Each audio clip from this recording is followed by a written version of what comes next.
Le mucche oltre a mangiare bevono, l'acqua quindi è un tema cruciale. L'acqua ci serve per dar da bere alle mucche, ci serve per raffrescare le mucche, vi spiegherò tutto un sistema di raffrescamento attraverso il quale facciamo delle vere e proprie docce alle mucche l'estate per farle sentire più fresche, ci serve poi per lavare.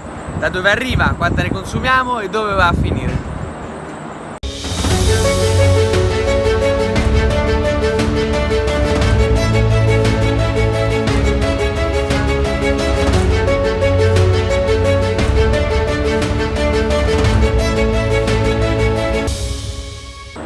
Abbiamo un pozzo profondo 90 metri dal quale peschiamo l'acqua che serve per tutta la stalla. Inoltre una grande cisterna di riserva nel caso si dovesse intervenire sul pozzo per garantirci qualche ora di acqua, e in più l'accesso all'acquedotto qualora nulla funzionasse e avessimo massima necessità di acqua.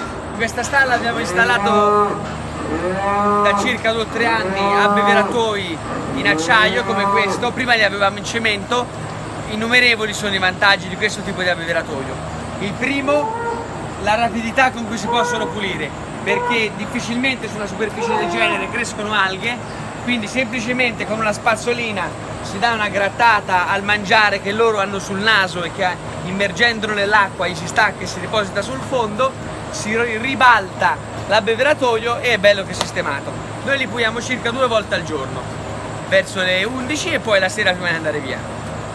Il secondo vantaggio è che hanno acqua sufficiente affinché la mucca possa bere tutta l'acqua che vuole, ma ce n'è poca rispetto alle vasche profonde in cemento, quindi l'acqua cambia e ricircola.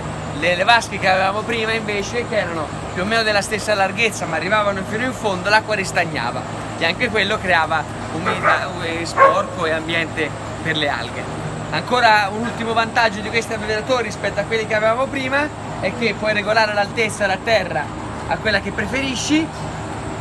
Nelle vasche in cemento le mucche entravano completamente con i piedi per avere la sensazione di fresco e quindi impedivano che le altre mucche potessero venire a bere. Le mucche di acqua ne bevono tantissima. L'estate, quando iniziano a sentire un po' lo stress da caldo, possono arrivare, quelle in produzione da latte, possono arrivare a bere anche 200-250 litri al giorno ogni singola mucca.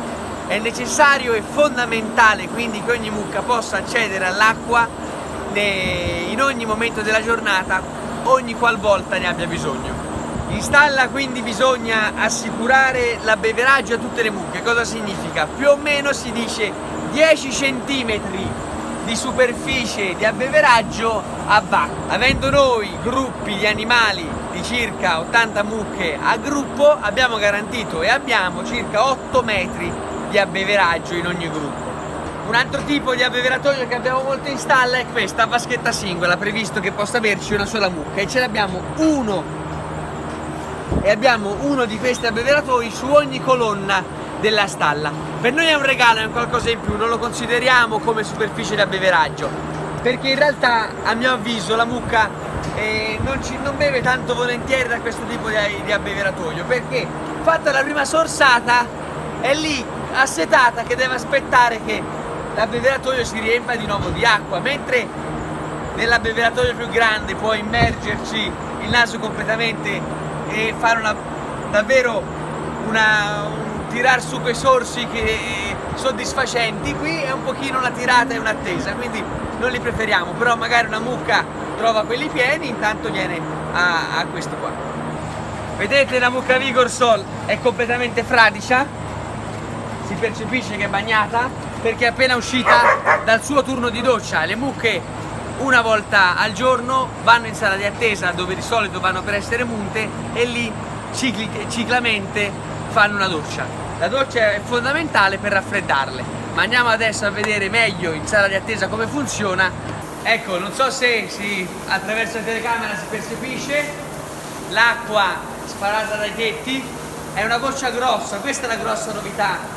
La tecnologia, ricordiamolo, è sempre israeliana. Gli israeliani sono primatisti in ambito zootecnico e agronomico veramente a livello mondiale.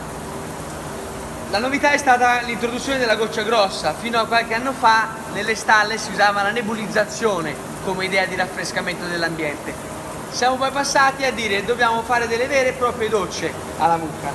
Ma ciò che davvero raffresca la mucca non è l'essere inzuppata dall'acqua, ma è asciugarsi da quest'acqua qui. Ecco che il sistema alterna 90 secondi di acqua a 5 minuti di vento, 90 secondi di acqua a 5 minuti di vento per circa 40 minuti, un'ora. E è proprio l'evaporizzazione dal corpo attraverso queste enormi ventole che fanno sì che la mucca si raffreddi. Se avete trovato il video interessante mettete un mi piace, domande, curiosità lasciate un commento, ricordatevi di iscrivervi al canale.